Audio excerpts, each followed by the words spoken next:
Hi everyone, welcome to education point. So जैसे कि आपको पता है कि हम क्लास 11 की जो एनसीईआरटी है ज्योग्राफी की, उसे कवर कर रहे हैं। एंड इस बुक का नेम है fundamental of physical geography. And as you know, जो क्लास 11 की एनसीईआरटी है आपकी ज्योग्राफी की, इसमें जो है टोटल 2 बुक्स हैं इसकी। ठीक है, तो अभी हम जो है इसकी बुक 1 को ही कवर कर रहे हैं। ठीक है, इसके भी काफ़ी ज़्यादा चैप्टर है, ऑलमोस्ट 15-16 चैप्टर्स होंगे। तो इसका जो है हमने फर्स्ट चैप्टर स्किप किया था, नॉट इम्पॉर्टेंट। ठीक है, तो आफ्टर दैट जो है हमने सेकंड चैप्टर को पढ़ना स्टार्ट किया था, जिसमें हमने जो है बात की थी अबाउट द एवोल्यूशन। ठीक है, किसके एवोल्यूशन के बारे में? एवोल्यूशन ऑफ अर्थ, ये हमारा टॉपिक था। तो हर एक चीज़ के बारे में हमने जो है डिस्कस किया था, किस तरह से इवॉल्व हुई थी हमारी धरती। एंड उसके बाद में जो है इनिशियल फेजेस में धरती किस तरह से थी। फिर मून के एवोल्यूशन के बारे में बात की थी, लिथोस्फीयर के बारे में हमने यहाँ पे बात की थी। सो आफ्टर दैट जो है we had started the third chapter. इसमें हमें जो है धरती के इंटीरियर के बारे में जो है कवर करना स्टार्ट किया था, interior of earth, right. And इसमें जो है डिफरेंट जो लेयर्स हैं यहाँ पे धरती की, जैसे कि कौन कौन सी लेयर है। एक होगी आपकी क्रस्ट, देन होगी आपकी मेंटल। ठीक है, उसके बाद में जो है आपका आ जाता है कोर पार्ट। ठीक है, तो इनके बारे में हमने डिटेल्ड वे में देखा था, एंड कितने किलोमीटर तक ये फैली हुई हैं। तो आफ्टर दैट जो है इसमें हमने जो है अर्थक्वेक के बारे में भी देखा था, एंड वोल्केनोज के बारे में देखा है, टाइप ऑफ वोल्केनोज के बारे में देखा है। जब वोल्केनिक इरप्शंस होता है उसके बाद में जो है जो यहाँ पे स्ट्रक्चर बनते हैं बाहर आके या फिर अंदर ही क्रस्ट में, तो उनके बारे में डिटेल्ड वे में हमने यहाँ पे कवर किया था। तो अगर आपको ये टॉपिक्स कवर करने हैं तो आप प्रीवियस वीडियो को चेक कर सकते हो। तो आज हम क्या करेंगे, आज हम यहाँ पे चैप्टर 4 को जो है स्टार्ट करेंगे। चैप्टर 4 में जो है हम बात करेंगे अबाउट दी ओशंस के बारे में। ठीक है, ओशंस के बारे में डिटेल्ड वे में कवर करेंगे, इनिशियल थ्योरीज के बारे में देखेंगे। ऐसे पहला बोला जाता था कि जो अभी डिफरेंट कॉन्टिनेंट्स आपको देखने को मिलते हैं, आपने वर्ल्ड मैप देखा होगा, कोई कॉन्टिनेंट यूरोप अलग जगह पे है, एशिया अलग जगह पे है, उनके बीच में आपको पानी, ओशंस देखने को मिलता है। पहले ऐसा नहीं था, पहले जितने भी कॉन्टिनेंट्स थे वो आपस में जुड़े हुए थे, एंड जो पानी वाला एरिया था वो जो है बिल्कुल एक साइड पे था। ठीक है, ऐसे था। बट बाद में ऐसा बोला जाता है कि ये जो सारे कॉन्टिनेंट्स थे फिर बाद में एक दूसरे से अलग होने स्टार्ट हो गए धीरे धीरे। तो वो सारी चीज़ें जो है आज हम यहाँ पे देखेंगे, बहुत ही इंटरेस्टिंग चीज़ है ये। ओके, तो स्टार्ट करते हैं। सबसे पहले देखते हैं distribution of oceans and the continents, right. Previous chapter में तो आपने धरती के इंटीरियर के बारे में पढ़ा। ठीक है, आपने वर्ल्ड मैप ही देखा होगा, उसके बारे में आपको पता ही होगा कि हमारे जो कॉन्टिनेंट्स है वो हमारे सरफेस का जो है 29% है, हमारी धरती के सरफेस का, एंड बाकी क्या है आपका ओशियनिक वाटर्स हैं। जो अभी कॉन्टिनेंट्स की पोजीशंस आप देखते हो वर्ल्ड मैप के ऊपर, या फिर ओशन बॉडीज की पोजीशन जो आप देखते हो वर्ल्ड मैप के ऊपर, ठीक है, ये सेम नहीं थी पास्ट में। ठीक है, ऐसा माना जाता है। More over it is now a well accepted fact. ठीक है, अब इस फैक्ट को जो है काफी अच्छे से लोगों ने एक्सेप्ट किया है कि ये पहले ऐसा नहीं था। एंड ऐसा भी फैक्ट है अभी कि फ्यूचर में भी जो है जिस लोकेशन पे आपको सारे कॉन्टिनेंट्स दिखाई देते हैं या फिर जो ओशंस आपको दिखाई देते हैं वो वैसे नहीं रहेंगे जो प्रेजेंट कंडीशंस में है। जो आने वाला टाइम है उसमें चेंज हो जाएंगी उनकी जो पोजीशन है। ठीक है, so if this is so, अगर ये फैक्ट सच है तो क्वेश्चन ये अराइज होता है कि पास्ट में उनकी पोजीशन क्या थी। ठीक है, why and how do they change their positions, तो फिर उन्होंने अपनी पोजीशंस जो है वो चेंज क्यों की थी।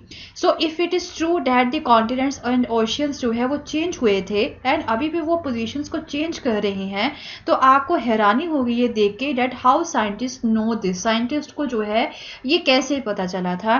एंड उन्होंने जो है फिर हमारे अभी कॉन्टिनेंट्स जो हैं उनकी पुरानी पोजीशंस के बारे में उन्हें कैसे पता चला। ठीक है, तो इन सारे क्वेश्चंस का आंसर जो है आपको इस चैप्टर में मिल जाएगा।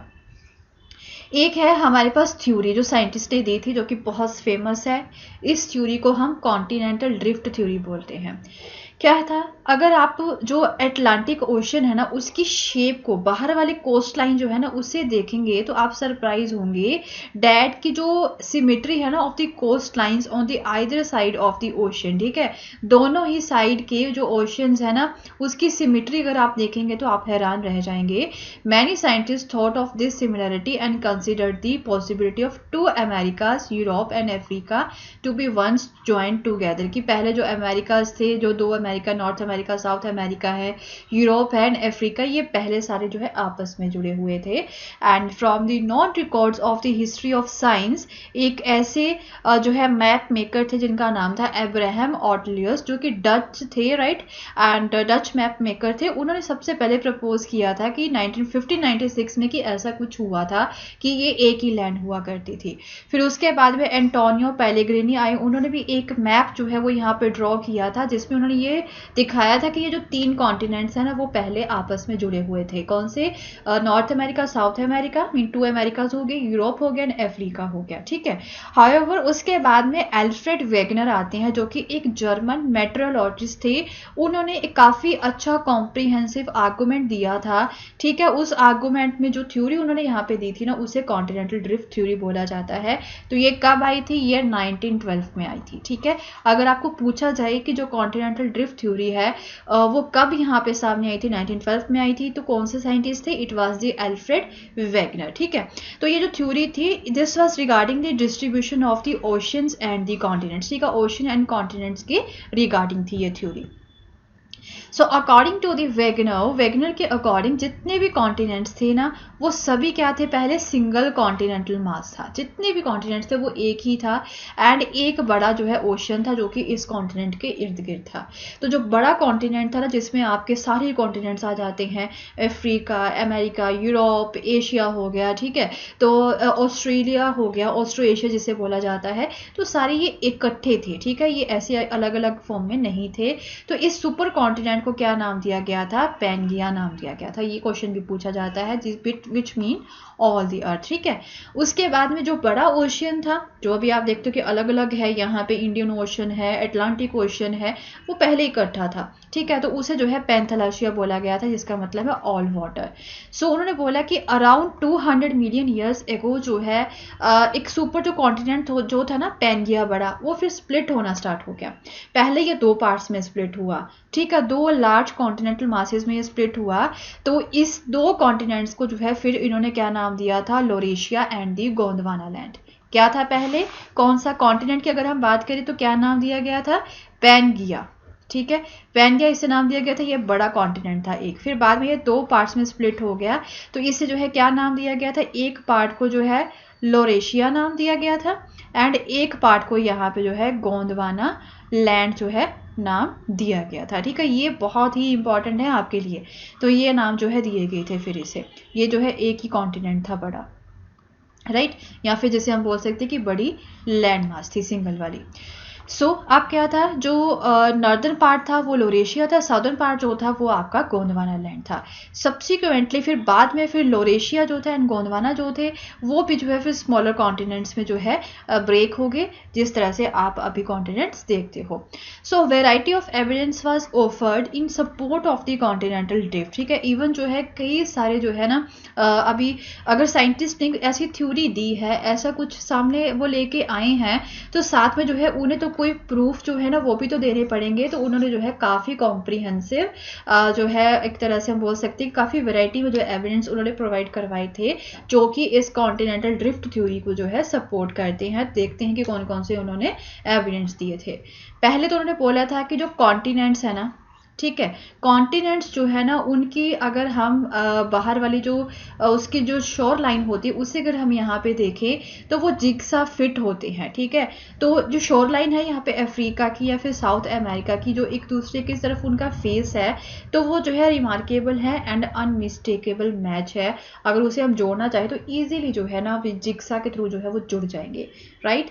So it may be noted that a map जो है उसे कंप्यूटर प्रोग्राम के थ्रू जो है बनाया गया था, right, to fit to best fit the Atlantic margin, ठीक है। इसे जो है बुलार्ट ने 1964 में जो है शो किया था, तो ये काफ़ी अच्छे से परफेक्ट था, ओके। उसके बाद में जो सेकंड है वो बोलते हैं कि जो ओशियंस है ना यहाँ पे उनकी जो सेम एज है जो रॉक्स वहाँ पे मिलती है जिन ओशियंस में। सो जो रेडियोमेट्रिक डेटिंग मेथड है ना जो यहाँ पे रिसेंट पीरियड में डेवलप हुआ था, उसकी वजह से जो रॉक फॉर्मेशन की जो डेट्स है ना यहाँ पे डिफरेंट ओशियंस में उन्हें जो है फिर चेक किया गया था। तो जो अलग अलग ओशियंस पे जो रॉक्स है ना उनकी जो एज थी वो सिमिलर यहाँ पे दिखाई दी थी। 2000 मिलियन ईयर्स जो है from the Brazil coast matches with those of the western Africa इकट्ठी थी। जो अर्लीस्ट मेराइन डिपॉजिट्स जो थे along the coast line of South America and Africa जो है वो दोनों ही जुरासिक एज के थे।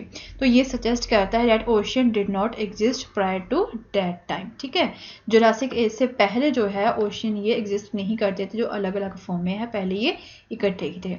उसके बाद में टिलेट हो गया, ये सेडिमेंट्री रॉक्स होती हैं। ठीक है, टिलेट जो होती है, जो रॉक्स यहाँ पे फॉर्म हुई होती हैं out of the deposit of the glaciers की वजह से। तो जो गोंडवाना सिस्टम है ना सेडिमेंट्स का from India is known to have its counterpart in 6 different landmarks of the southern hemisphere. So at the base जो system has thick tillite indicated extensive and prolonged glaciation. बोलते कि यहाँ पे जो है ना ग्लेशियर हुआ करते थे, तो अभी जो यहाँ पे ग्लेशियर्स की वजह से जो सेडिमेंट्री रॉक्स है ना, राइट, वो यहाँ पे शो करती हैं कि ये यहाँ पे पहले ग्लेशियर हुआ करते थे। तो ऐसे ही Africa, Falkland Island, Madagascar, Antarctica and Australia में भी हमें यहाँ पे मिले हैं ऐसे ही जो टिलेट हैं। ठीक है, so overall resemblance of the Gondwana type sediments clearly demonstrate that these land masses had remarkably similar histories. तो ये क्या शो करता है, जो हमें रॉक्स यहाँ पे मिले हैं, सेडिमेंट्री रॉक्स इंडिया में है या फिर बाकी कॉन्टिनेंट्स में है जो कि सेम है, वो यही शो करता है, क्लियरली ये डेमोन्स्ट्रेट करता है कि जो लैंड मासेस थी इनकी जो हिस्ट्रीज हैं वो सेम है। ओके, सो उसके बाद में प्लेशर डिपॉजिट से, ठीक है, जो कि रिच प्लेसर डिपॉजिट है ना गोल्ड के घाना कोस्ट में, वही वाले जो है यहाँ पे हमें ब्राज़ील में भी मिले हैं। तो ये भी हमें ये बोलता है डैड की जो है ये दोनों ही कॉन्टिनेंट्स जो थे वो साइड बाय साइड जो है वो ले करते थे, मीन साइड बाय साइड जो है वो लोकेटेड थे। ओके, उसके बाद में अब फॉसिल फ्यूल्स जो हैं उनके डिस्ट्रीब्यूशन की देख लेते हैं। सो अब क्या है, प्लांट्स एंड एनिमल की जो आइडेंटिकल स्पीशीज हैं, ठीक है, they adapted to living on land और in fresh water are found on either side of the marine barriers. जिस तरह से अभी वो रह रहे हैं ना, तो अब वैसे ही जो है दोनों ही साइड पे जो है लोग रह रहे हैं। सो अब क्या होता है, जो ऑब्जर्वेशन डेट जो लेमोर्स थे वो इंडिया में थे, मडागास्कर, अफ्रीका में भी थे। ठीक है, तो यही बताता है कि डेट तीनों ही जो लैंड मास थे वो इक्वल थे। ओके, इनके फॉसिल्स जो है लेमूर्स के, वो ये बताते हैं इन तीनों जगह पे मिले हैं, सिमिलर टाइप के हैं, सिमिलर एज के हैं, वो यही बताते हैं कि ये तीनों लैंड मासेस जो थे वो एक ही थे। एक है मेसोसोरस जो कि स्मॉल रेप्टाइल थे। ठीक है, they adapted to shallow brackish water. And जो स्केल्टर्स है ना इनके वो यहाँ पे मिले हैं दो लोकेलिटीज़ पे ही, मेसोसोरस के साउदर्न की प्रोविंस जो है साउथ अफ्रीका का, उसके बाद में जो है ब्राज़ील में भी हमें मिले हैं। ठीक है, so two localities are presently 4800 kilometre apart with an ocean to between them. तो अभी जो है ये दोनों ही जो है ना, साउथ अफ्रीका हो गया या फिर जो ब्राज़ील है, ये 4800 किलोमीटर दूर है। ठीक है, बट फिर भी हमें जो है इनके स्केल्टन्स जो है दोनों जगह पे मिल रहे हैं। डेट मीन्स जो है एक जगह पे ये एक टाइम पे ये इकट्ठे ही हुआ करते थे। सो अब ये जो ड्रिफ्टिंग हुई थी कि आप देखते हैं कि एक बड़ा कॉन्टिनेंट हुआ करता था, एक यहाँ पे बड़ा वाटर बॉडी हुआ करती थी, तो अब ये ड्रिफ्ट की हुई, ऐसा क्या हो गया कि ये अलग अलग होना स्टार्ट हो गया। ठीक है, तो वेगनर ने ये सजेस्ट किया डैड की जो मूवमेंट यहाँ पे हुई थी ना, वो जो है पोल फ्लिंग फोर्स एंड एक टाइडल फोर्स, इन दो फोर्स की वजह से यहाँ पे हुई थी। जो पोलार फ्लिंग फोर्स होती है ना, it is related to the rotation of the earth. Earth की जो रोटेट होती है ना, उसकी वजह से जो फोर्स यहाँ पे पड़ती है उसके ऊपर, उसकी वजह से जो धरती है वो अलग हो रही थी। एंड आपको ये भी पता होगा कि अर्थ जो है वो परफेक्ट स्फीयर नहीं है, इक्वेटर्स पे जो है ये थोड़ी सी बल्ज है, क्योंकि ये बल्ज क्यों है, रोटेशन की वजह से है। तो सेकंड फोर्स जो है वो है टाइडल फोर्स, जो टाइड्स यहाँ पे due to the attraction of the moon and sun की वजह से यहाँ पे जो उठती हैं, that develop tides in the oceanic waters. Okay, So Wegener believed that these forces would become effective when applied over million years. ठीक है, हो सकता है कि ये अभी थोड़े टाइम में जो है ज़्यादा इफेक्ट ना डाले, बट अगर लगातार मिलियंस ईयर्स तक जो है ये फोर्स पड़ता रहे तो ऑब्वियसली ये इफेक्टिव होता है। However most of the scholar consider these forces to be totally inadequate, but कई ऐसे स्कॉलर्स हैं वो ये बोलते हैं कि ये जो फोर्सेज हैं वो इतने पावरफुल नहीं है कि जिसकी वजह से जो ड्रिफ्टिंग यहाँ पे हमें देखने को मिले।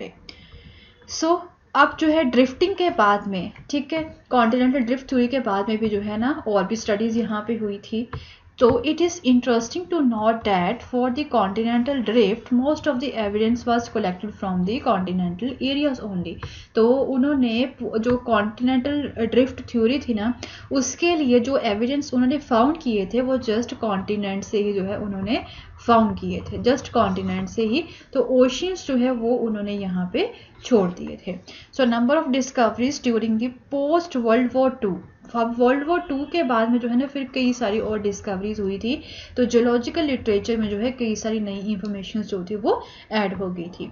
So particularly the information collected from the ocean floor. अब क्या है, जो ओशन फ्लोर है ना वहाँ से भी जो है कई सारी इंफॉर्मेशन जो है कलेक्ट हुई है, तो उसकी वजह से एक नई डायमेंशन जो है to the study of distribution of oceans and continents जो है उसे एक नई दिशा जो है वो मिली है, राइट, जिसके बारे में हम यहाँ पे आगे जाके कंटिन्यू करेंगे, राइट।